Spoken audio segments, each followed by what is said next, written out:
So thank you everyone for joining in, and I will ask that you drop any question you might have.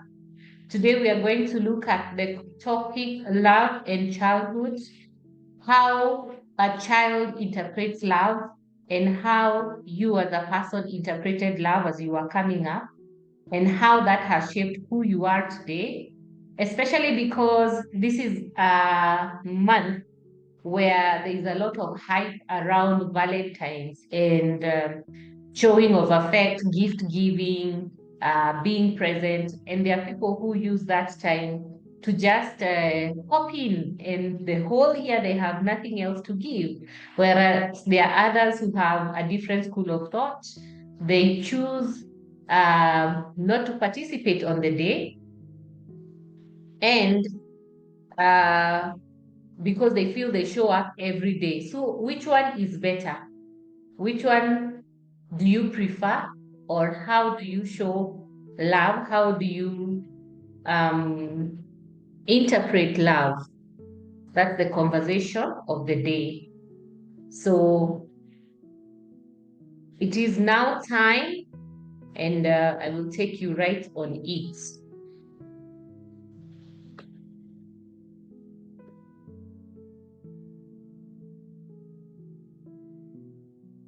I don't know why my screen is frozen. So, I hope you will see what I'm sharing in the format that it chooses to be shared in.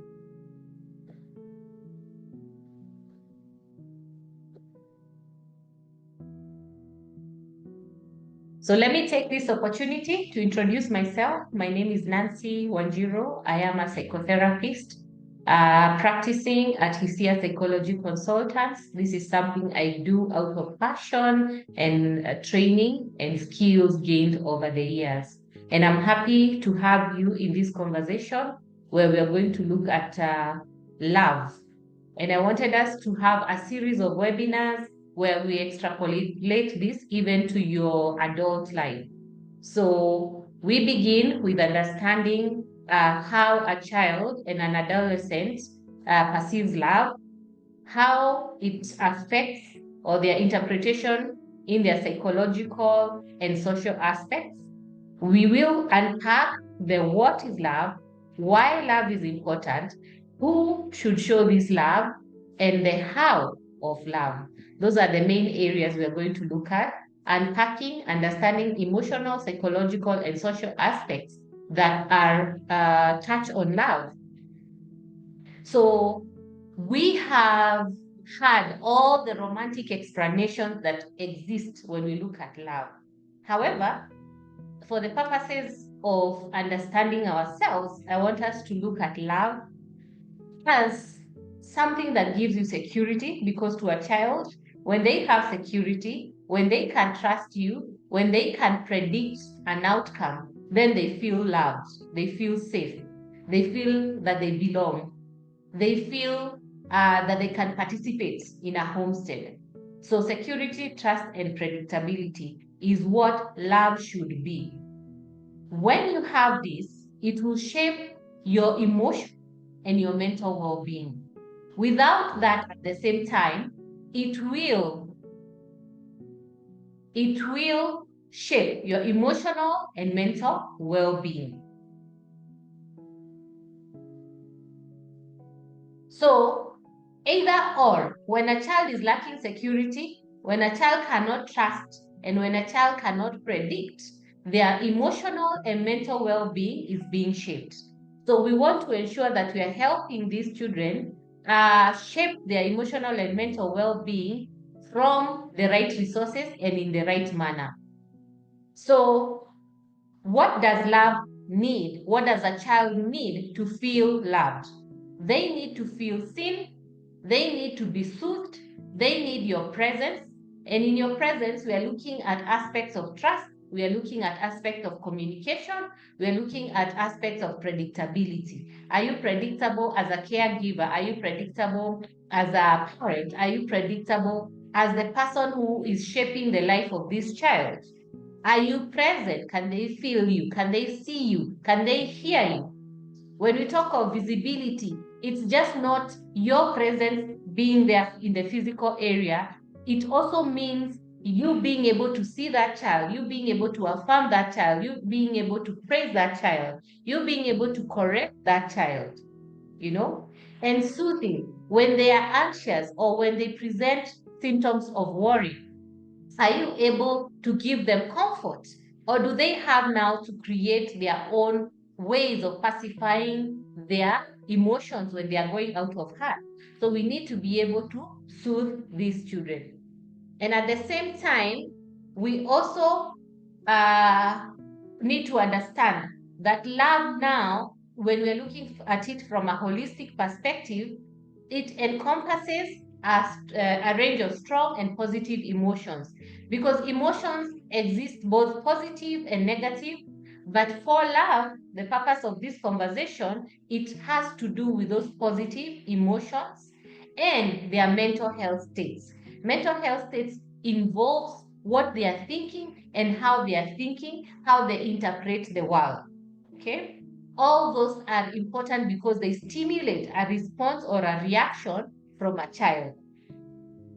So, the perception, feelings, and needs that drive towards safety is what you need to provide this child. You need to correct aspects where they have fears or they have phobias.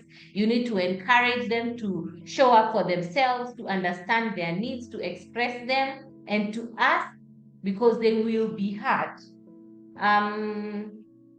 And so, because I've mentioned emotions, there are people who ask me, what is an emotion? What is a feeling? Okay. So I want to use this opportunity to shed light into that, where emotion will result from your circumstances. So think about your home environment. Think about your school environment. Think about the friendships you have, you know? Think about the financial state. Think about the health state. Think about maybe the interaction you have with your peers. Those are the circumstances you will find yourself in a day-to-day living. So the feelings that you get out of those circumstances or out of the mood that is internal, your own feelings and expression of your own capacity at that time, or the relationships that you're having, those are what we call emotions. So we can see right here that emotions are very multifaceted because they look at your internal subjective experiences, your facial expressions, and your psychological reactions. So internal and subjective is based on your worldview and the exposure that you have had at that particular time, or that child has had at that particular time. Then their facial expression is out of what they have observed an expression should be. And you can see that image I have put there with the different facial expressions. And they tell when one is sad, to when one is happy, to when one is feeling neutral. So all these are an indicator or a way we can interpret how somebody's emotions are. While at that, emotions range. I talked of them being positive and them being negative. So I want us to focus on positive because positive is what brings about love. And those emotions would look like hope, whether you're hopeful, whether you're inspired, whether you're in amusement. Think about a time when you watched a clown show, a cartoon, a comedy, and you laughed your heart out. Were you amused? Did you feel some sort of love? Did you radiate love? Feelings of serenity, gratitude, joy, some level of pride. When did you do well? Were you commented, congratulated for that? When did you put yourself, forward? And were you encouraged for even trying? Did it give you a level of pride? Because that pride builds on that feeling of love or the feeling of desire, desiring something good, desiring to do something good, desiring to be kind. So all those make up what we call love. in the world of a child. We will continue, and I want to thank everybody for staying tuned in, and those who are joining in, please, we appreciate you. So we have looked at how a child perceives love, what love encompasses. We have looked at what emotions are. Now we are at what feelings are. So feelings are conscious. They are the conscious experience which help you to interpret what? The emotions. Remember, if you're here feeling sad, if you're experiencing an emotion of sadness, then the feeling is what we will be able to tell, because it is in your conscious, it's not subconscious. You cannot fake a feeling. So they help us to interpret emotions, and hence the response or reaction both psychologically and emotionally. So psychologically, we are talking of your cognitive interpretation, and emotionally is what goes on in your neuron or chemical balance within the body. Remember, for a child, their brain is still forming, so their neural connectivity is very malleable. So when they experience these positive emotions, we are allowing them to stay alert and curious to take up more from the world. But when they experience negative emotions, which skew their perception of love, then we are closing them up. Those neuron connectivity are not ready or open to receive or to even explore the world. Allow me to admit some people I'm seeing in the waiting room. I see a person with 4 gadgets. If you get in, please, you can, exit the gadgets that might not be useful, but karibu sana. All right. So with that understanding of feelings and emotions, we can say emotions are internal and instinctive reactions. Instincts are your survival skills or your survival sense. Okay? So emotions exist within your survival sense, while feelings are conscious. Conscious means it has been nurtured, you have learned, and you have wired yourself to take this up, right? Or to respond in a certain way. So feelings are conscious, and they shape a child's perception of love. So while we are at that, let me know, admin, whether you're able to admit the people who are in the waiting room. And I will invite all of you, whoever has a question, to just post it on the chat. I will be responding to it. All right. So that is what love is. I've explained what love is. Why is love important? Right? Why is it important for a child? Because we think children don't need love. Do they even need to express love? A lot of us think, children just need to be provided for and you just move on with life. So long as they have a roof over their head, food to eat, a bed to sleep, a school that they are going to, then you've done your job as a parent. But what I'm trying to say here is, if you're not going to show up presently for that child, if you will not provide that human connection, then that child is not going to grow up holistically, and their mental health will be, at risk, because they will not have learned how to regulate themselves. So love is important because it allows for neuroplasticity and want to have an integrated brain. So neuroplasticity is what I was talking about, the neurons being eager and ready to wire and take up information. It creates curiosity. It helps the child to be attentive. It builds on their cognitive abilities. Integrated brain means that they can move outside themselves because their needs as a child or as a person are met, to now being able to respond to the world from a balanced need, not from a pleasing perspective. Okay. The second thing is that the importance you have a mind sight.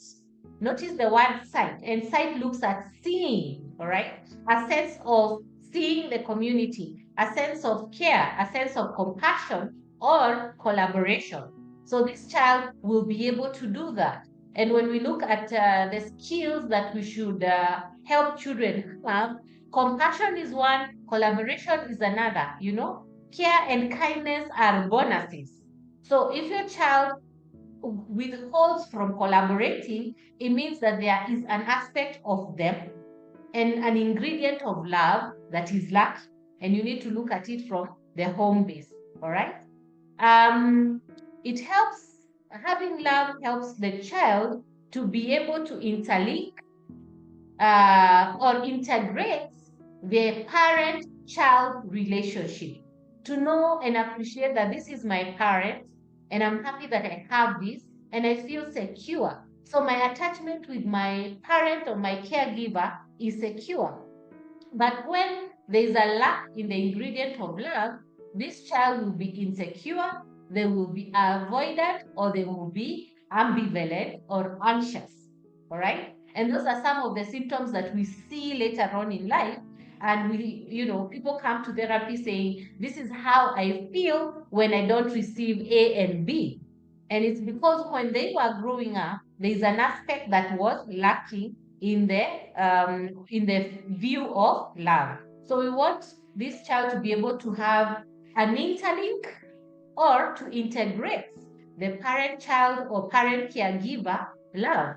The other thing is that it builds resilience. And I want us to look at resilience from a positive perspective, in that we are not saying put yourself forward and take on the pain or the struggle because you're strong and you can handle that. We want to look at resilience here as the person being able to adapt and remove themselves when the environment is not supportive of them, and speak their mind and be creative in overcoming those challenges without denting their psychological, emotional, or physical needs. We want to help this child to be resilient in that perspective. The other thing is that love becomes then a vital force which helps the child to grow and to thrive. Not just the physical growth that we see, but in being able to thrive, navigate their environment, and take advantage, you know, whether it's by teamwork, collaboration, they thrive there. Whether it's by offering support and kindness to others, they thrive there and they feel fulfilled.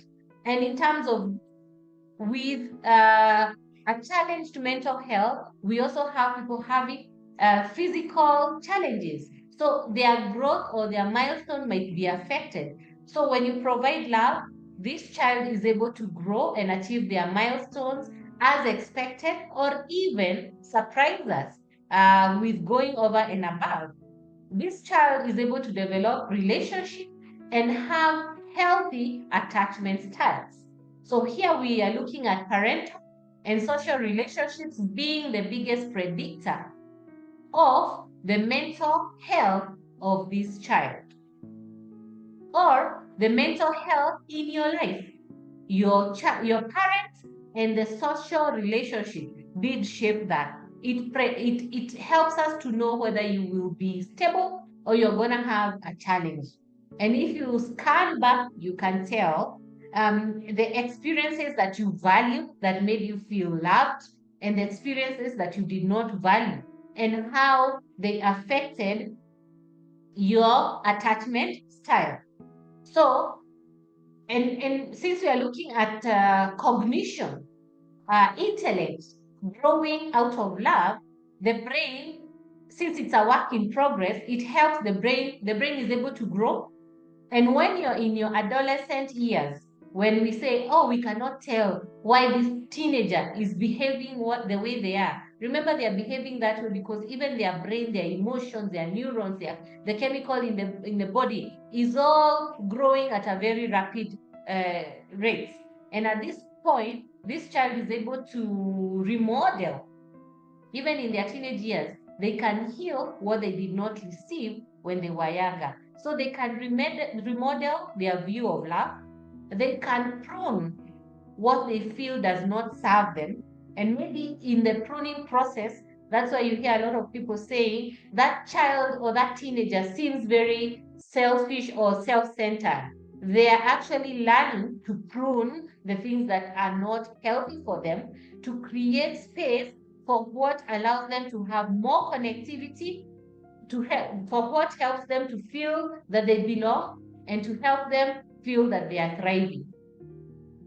So we need to be able to integrate kindness and compassion to form what one perceives as an identity or association. All that identity and association is a stage that one goes through in their adolescent stage, and you carry that on in your life. So if you, in your adolescent life, you felt confident, you felt that you can take on the world, that's the attitude you carry on through life, unless you go through a traumatic incident. Whereas, if in your adolescent life you felt that you were unequipped in some level, then you carry that in your adult life, unless now you go through therapy or you go through some self or personal development areas that help you to bridge that gap. Because remember, your neurons are still, your brain is still growing. So we need to understand here that a child requires a stable, a predictable environment that offers a feeling of love. All right.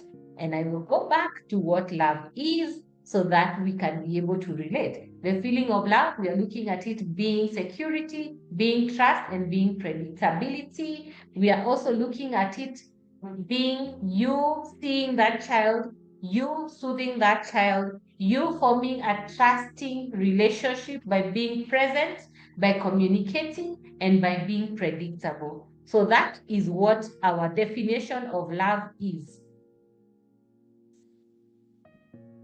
So when you're loved at home, how do you feel as a person? When you're loved by your partner, because I know I'm speaking to parents, I'm speaking to people who are in relationships, planning to be parents. Yeah. So when you feel love, how does that help you shape or show up in the world?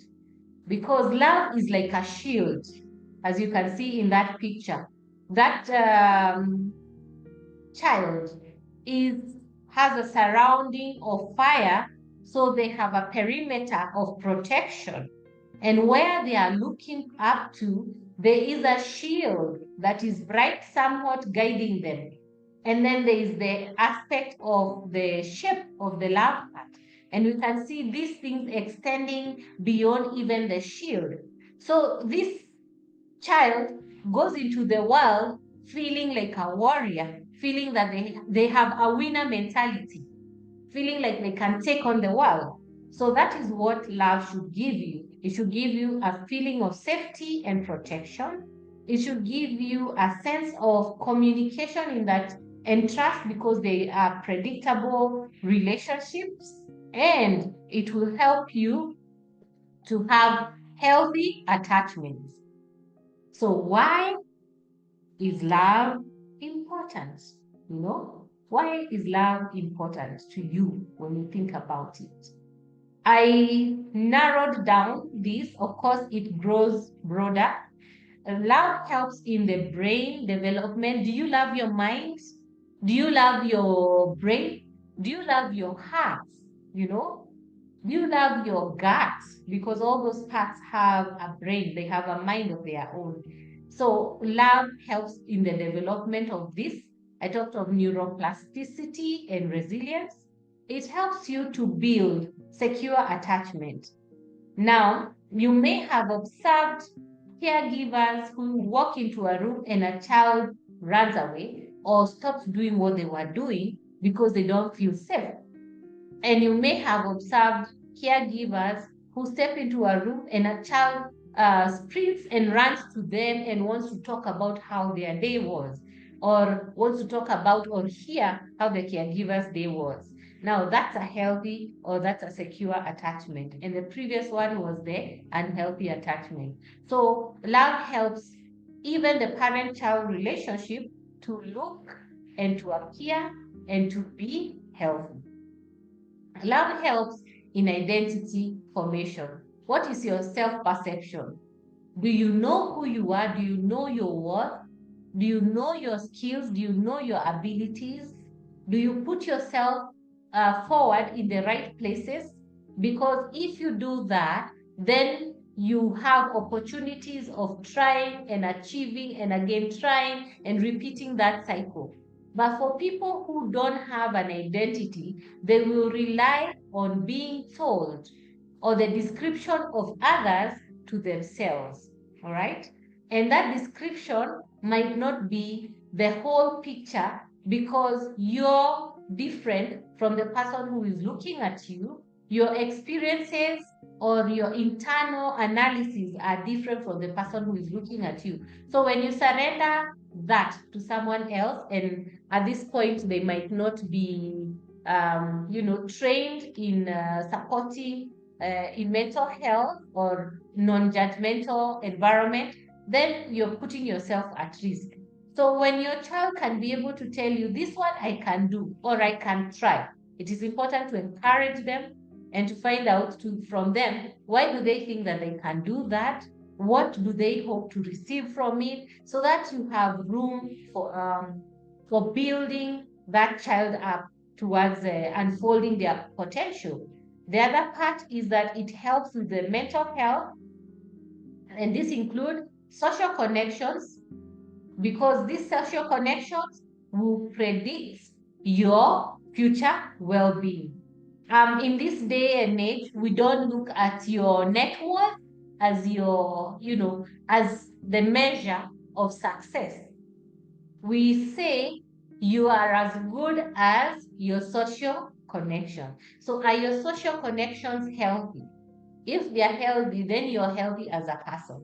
If they're not healthy, then you're attracting something that you're feeling is lacking in you. So even when you see your child forming those social connections that are questionable, it's good to try and help them discover what would be healthy or learn better values so that they bring in social connections that marry with their values.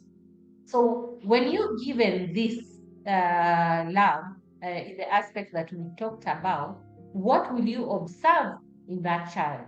You will notice that this child is able to give attention or is attentive, is curious to learn, and is also exerting themselves. They present themselves, in the best version, and it looks effortless for them. It's not work. They're not doing it so that they can get appreciation. You will notice that the way they reason, their cognitive connection is, maybe above a child their age, or it makes sense, it pleases you, it pleases them, and they have conviction of their reasoning. You will notice that the choices they make are healthy. You will notice that intellectually they are growing. Intellectually, emotionally, socially, psychologically, they are growing in all those aspects. And you will notice that they are able to have social resources. All right? So up to that point, I just want to take a few minutes to see what questions we might have had from you guys, and then I can respond to that as we proceed. Let me see. Admin, if there are questions, please send them my way. Can you hear me well? Admin, please let me know because we have quite an audience.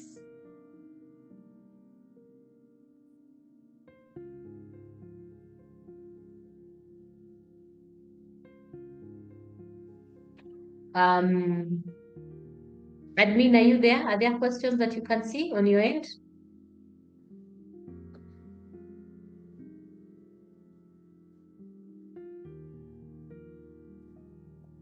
No questions yet. Okay, no problem. I will take it to mean that we have a good following. So we will proceed. If you have any questions, feel free to write it to us, and we are happy to respond to that.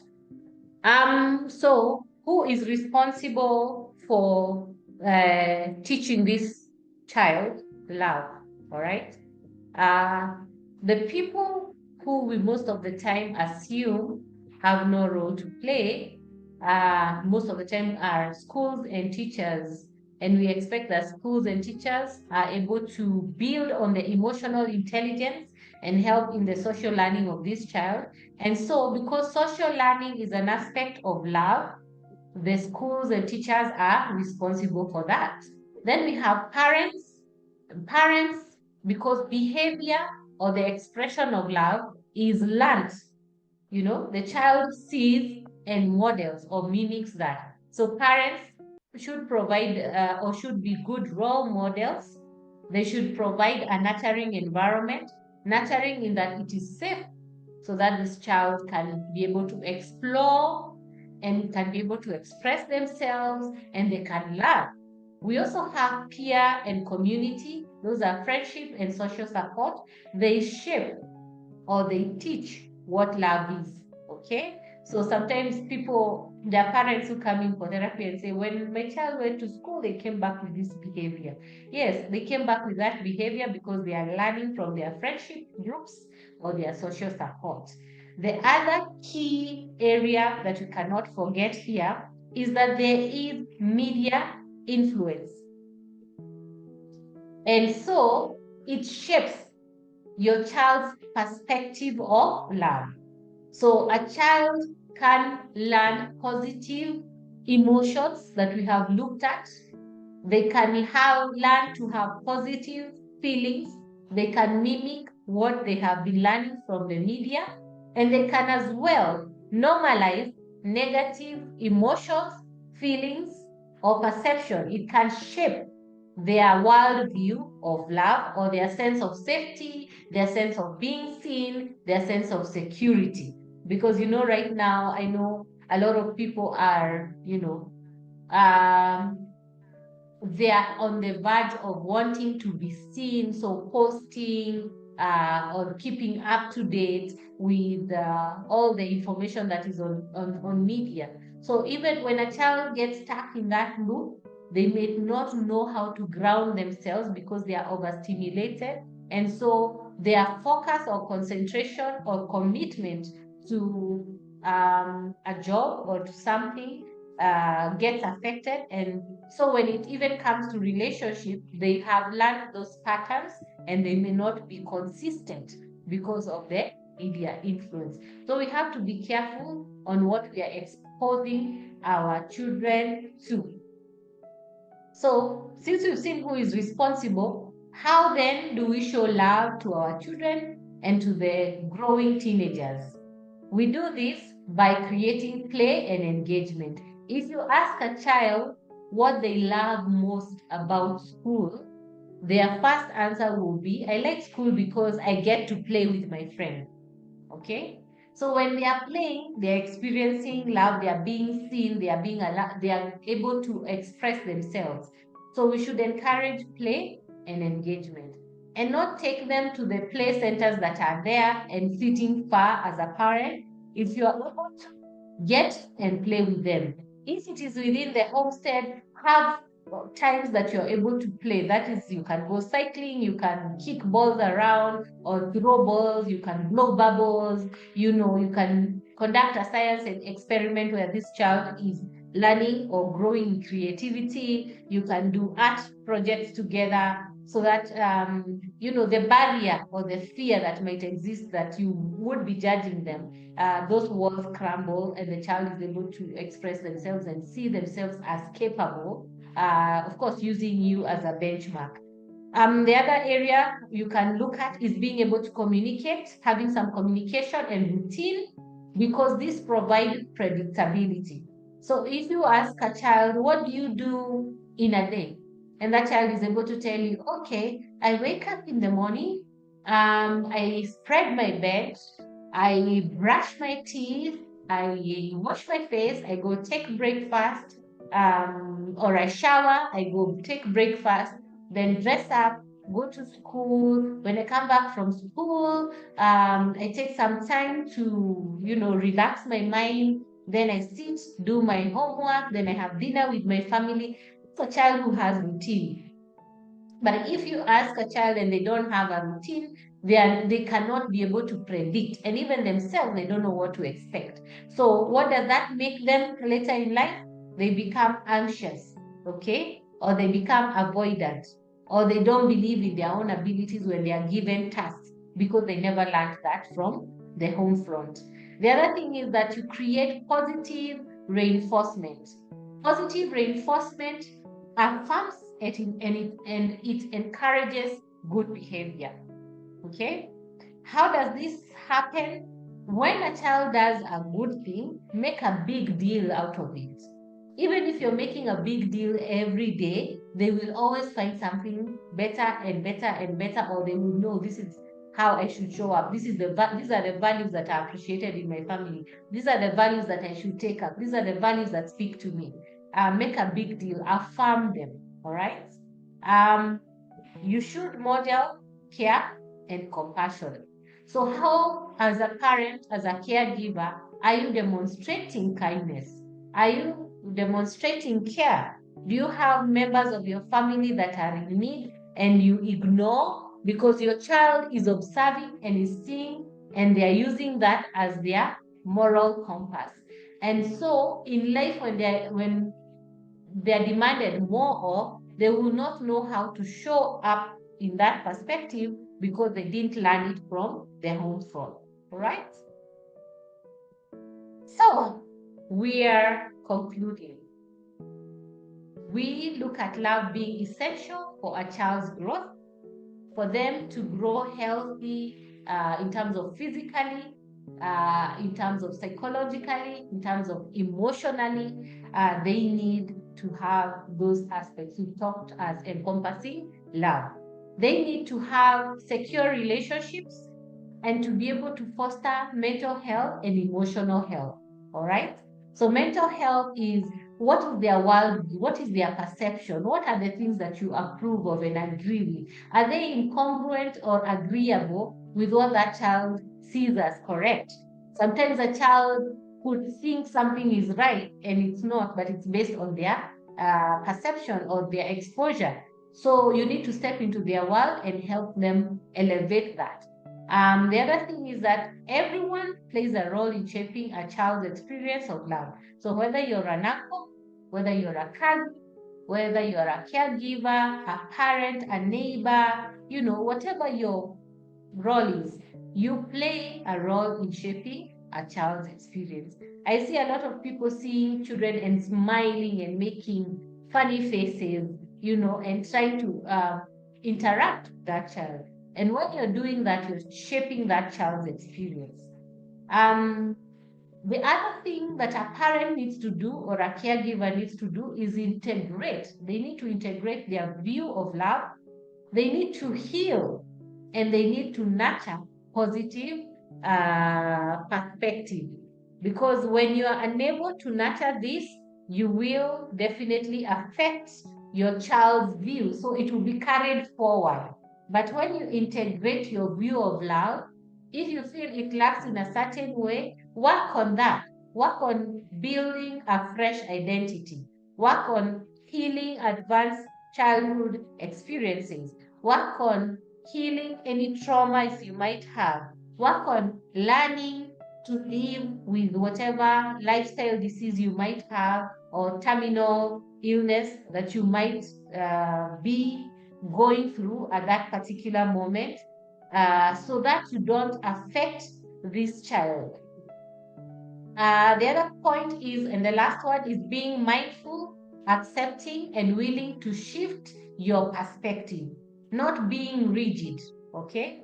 So we have to be mindful, and in mindful means that you ground yourself and everything, your emotions, your cognitive, your psychological reasoning, all align. So you're mindful, you are accepting, being aware of the state you're in, your skills, your ability, the demands you have in your life and your hopes, your ambitions, your goals, accepting those and then willing to shift, being malleable so that you are not rigid to allow another perspective or another view. Because when there is rigidity, then other people find it hard to adjust to your world. But when you can allow for a bit of shift here and there, then you learn and you can give and you can gain as well. So, as a parent or as a caregiver, these are the areas or the perspectives to look at. I want to believe that that session has been useful and informative, and that you have learned something. I'm being told that you can't hear me well, and I'm sorry about that. We will see when else we are having the next webinar, and we can take care of those mics. Otherwise, thank you for joining. We appreciate your presence. And until next time, see you and thank you for being here. Kwaherini.